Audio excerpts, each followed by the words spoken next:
going through the different documents related to software testing work.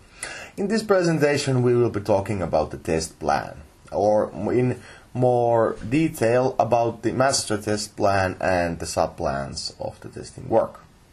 So, considering that each organization usually have a couple of levels for work, the organization-wide level where the test policy and strategy lie, it defines the overall strategies or approaches or frameworks or guidelines or whatever the current buzzword of the day is for the entire company. For example, how do we do projects with the defense industry? How do we do projects which are just aimed as customer projects? And so on and so on. And based on these defined strategies and policies, we, in the project level, have test plans and sub-plans and cases and reports and completion reports.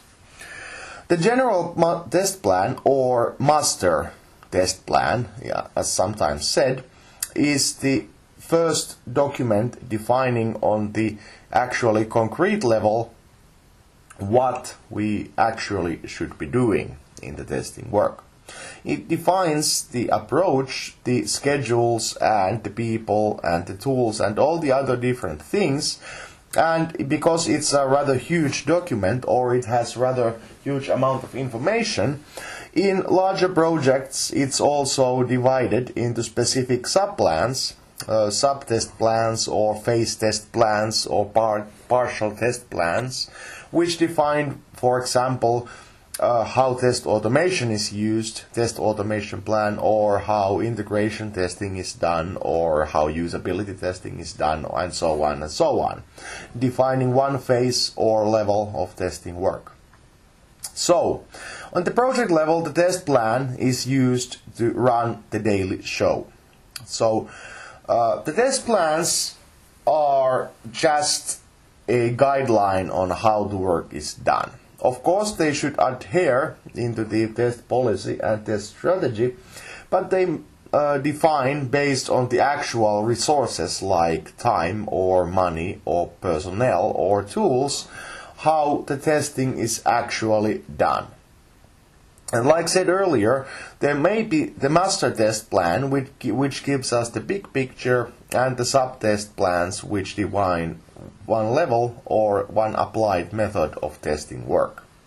Combining these with the test cases we have, or test data and the test environment, we have the ability to do testing work, generate reports and so on and so on.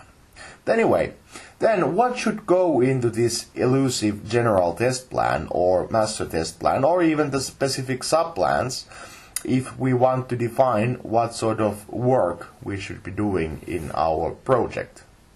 So, there's a couple of different approaches. For example, there's an entire international standard dedicated into the documentation of the testing work, and there's also ISO IEC 29119, which is mentioned already a couple of times, which defines what sort of the different generic or general test documents should look like.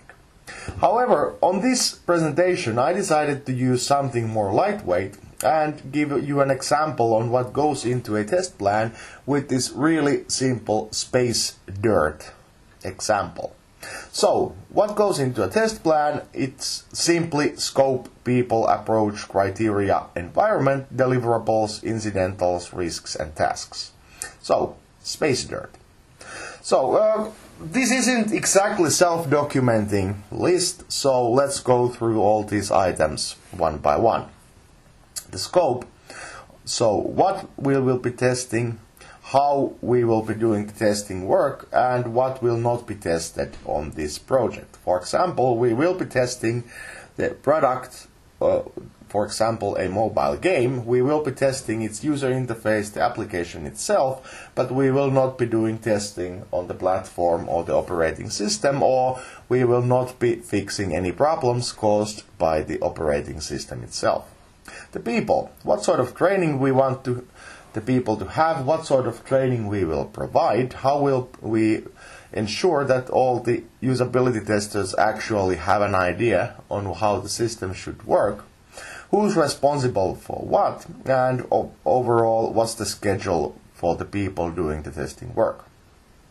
The approach, what methods we will be using, what phases our project will have, and in general how the testing work will be done on this project.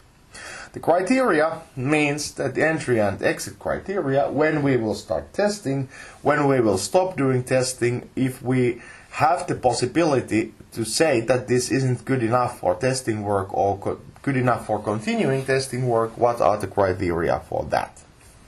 The environment, what sort of test environment we need, what simulations, emulations, what sort of test server, for example, what stats will be created, what will be used, what are the tools, what are the driver versions, and so on and so on.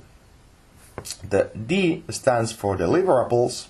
So what the testing will deliver, will we fix the problem, will we create an artifact, or will we comment the modules directly, will we just fill out the forms and give the development team a list of problems, incidentals, so who are the approval authorities, the ID data, what are the documentation procedures, where is everything located, risks, for example, the identified risks and plan to avoid them, what's the risk management approach, and the final T stands for tasks. The tasks of the test process. So what's the general list of tasks, and what are the tasks of this phase, this level, or in general, what are the tasks of the entire work?